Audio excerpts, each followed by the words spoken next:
Assalamualaikum warahmatullahi wabarakatuh. Di kesempatan kali ini kita akan mendiskusikan tentang bagaimana cara melakukan analisis UJT. Seperti kita ketahui bahwa ada dua jenis UJT, yaitu kelompok berpasangan dan kelompok berbeda. Nah, di kesempatan kali ini kita akan menggunakan data employee data SAF dan file data sudah ada dalam Elena. Untuk melakukan latihan, yang pertama kita akan lakukan latihan uji T untuk kelompok yang berbeda atau kelompok yang independen.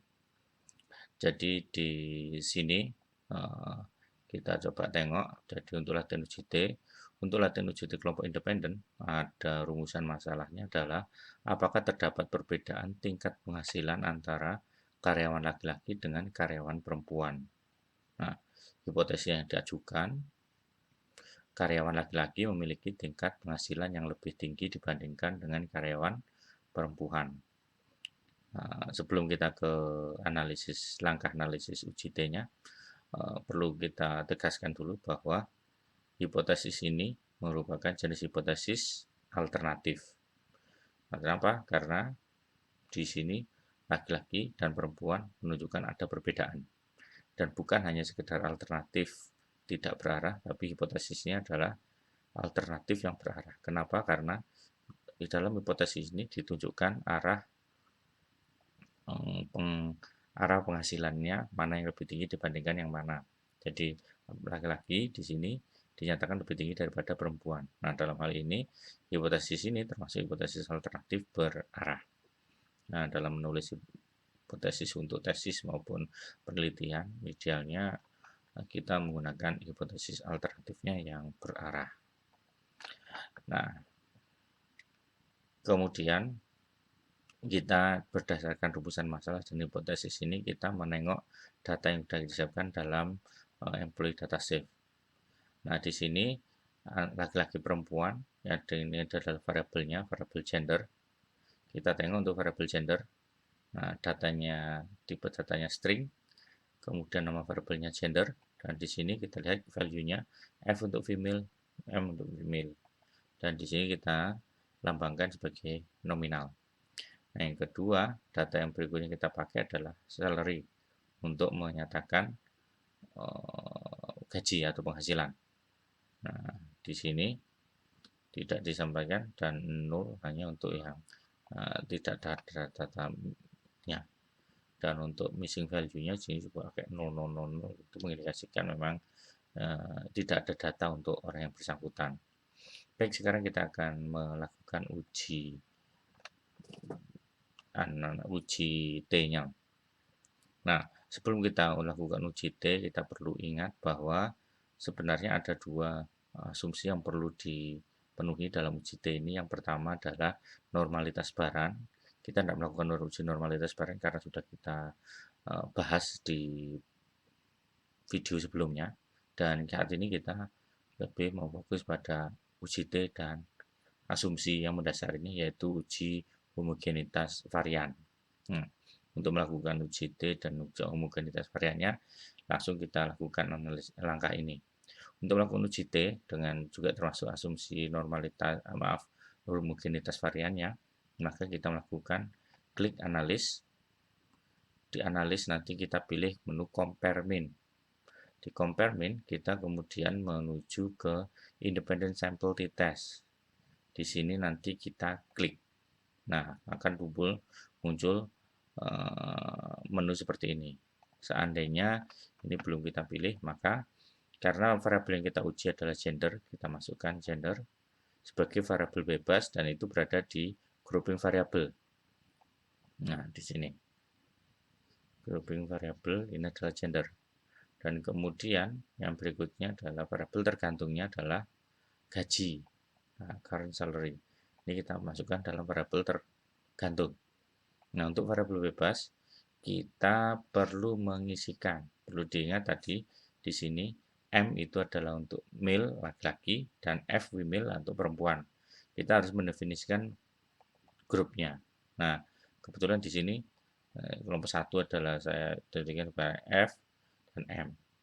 Kalau seandainya di sini digunakan simbol angka misalnya M itu 1, F itu 2, maka di sini kita isikan 1 dan 2. Oleh karena dalam data ini diisikan adalah M itu untuk male dan F itu female, misalnya perempuan dan laki-laki, maka atau kita balik misalnya di sini male dan di sini adalah female, laki-laki 1, 2, kita bisa tetap lanjutkan. Jadi kita menggunakan M sama F karena memang entry datanya M sama F, bukan angka 1 atau 2. Kalau ini diganti 1, 2 boleh, yang penting konsisten.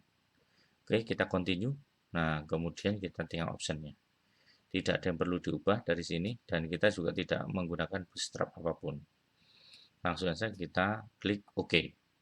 Nah, ini adalah output dari UJT kelompok independen. Yang ada dua tabel. Tabel yang pertama adalah deskripsi data. Di sini disebutkan untuk penghasilan laki-laki itu rata-ratanya dari 258 orang, rata-ratanya sebesar 41.441,78 dolar. Sedangkan perempuan sekitar 26.000 sekian dolar. Ini adalah SD-nya. Nah, ini pertama deskripsi data. Deskripsi data ini penting untuk melihat siapa yang lebih tinggi dibandingkan dengan yang mana. Nah, yang pertama. Yang kedua, kita tengok untuk hasil dari independent sample test. Nah, di sini ada dua bagian utama dalam hasil ini. Bagian yang pertama dalam independent sample test adalah uji asumsi. Uji asumsi normalitas sebaran. Nah, di sini apa itu bukan normalitas sebaran, homogenitas varian atau equality of variance. Nah, dalam hal ini nah, selalu kalau uji asumsi seringkali adalah yang kita uji adalah H0, apakah H0 diterima atau ditolak. Ketika H0 diterima, maka asumsi diterima. Nah, kita tengok dalam kondisi ini, uji level ini mengindikasikan bahwa kualitas varian atau homogenitas varian diperoleh F-nya 119,669 dengan P yang kurang dari 0,01 atau P-nya sangat signifikan. Temuan ini mengindikasikan bahwa asumsi ini ditolak. Kenapa? Karena P-nya sangat signifikan, artinya H0-nya ditolak, HA diterima. Jadi di sini ada perbedaan antara asumsi dengan data yang ada. Karena itu, maka kemudian, kalau kita kembali ke uji T, masuk ke hasil uji T, maka kemudian kita bisa nengok bahwa kita tidak bisa menggunakan hasil yang atas. Kita bisa menggunakan hasil yang di bawah ini. Jadi kita tengok di sini equal variant assume. Jadi kalau homogenitas variannya itu dipenuhi, asumsi homogenitas varian dipenuhi, maka hasil yang di atas yang kita pakai. Tapi kalau hasil uji homogenitas varian tidak terpenuhi, maka kita menggunakan angka yang di bawah ini. Nah, berdasarkan hasil uji homogenitas ini kita mengetahui bahwa ternyata asumsi homogenitas variannya ditolak. Kenapa? Karena P-nya ini lebih dari 0,05. Artinya di sini kebetulan sangat signifikan. Karena itu menjadi ditolak. Kita bahas yang bawah di mana T-nya sebesar 11,688. Jadi karena asumsi ditolak kita baca yang bawah, bukannya di atas. Dengan DF sebesar 344,262 sangat signifikan. Karena itu kemudian dari sini kita bisa menengok bahwa ternyata ada perbedaan yang sangat signifikan antara laki-laki dengan perempuan dalam penghasilan mereka. Nah, tentunya ada perbedaan ini di mana nanti laki-laki lebih tinggi dibandingkan dengan perempuan. Jadi kita ingat male female. Jadi di sini kelompok yang pertama tadi adalah laki-laki, kedua perempuan. Jadi angka positif ini juga mengindikasikan bahwa laki-laki lebih tinggi daripada perempuan. Karena itu hal ini kita kemudian kembali untuk menegaskan hasilnya. Jadi Dari angka ini kita bisa mengetahui bahwa laki-laki penghasilannya lebih tinggi dibandingkan perempuan, dan perbedaan penghasilan ini sangat signifikan. Dengan demikian maka hipotesis yang tadi kita tuliskan, yaitu karyawan laki-laki memiliki tingkat penghasilan lebih tinggi dibandingkan perempuan, itu dapat diterima.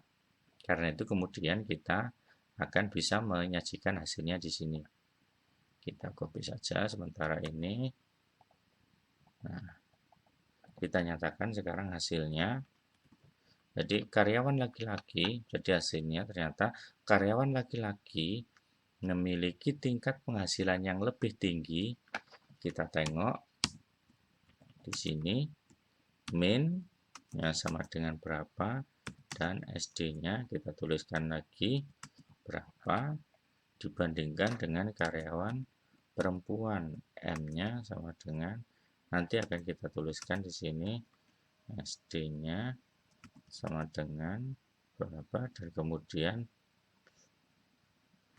kita ikuti dengan titik koma, di mana T nanti kita akan masukkan DF-nya sama dengan, kita akan masukkan angkanya, di mana P kita sudah mengetahui bahwa itu kurang dari 0,01.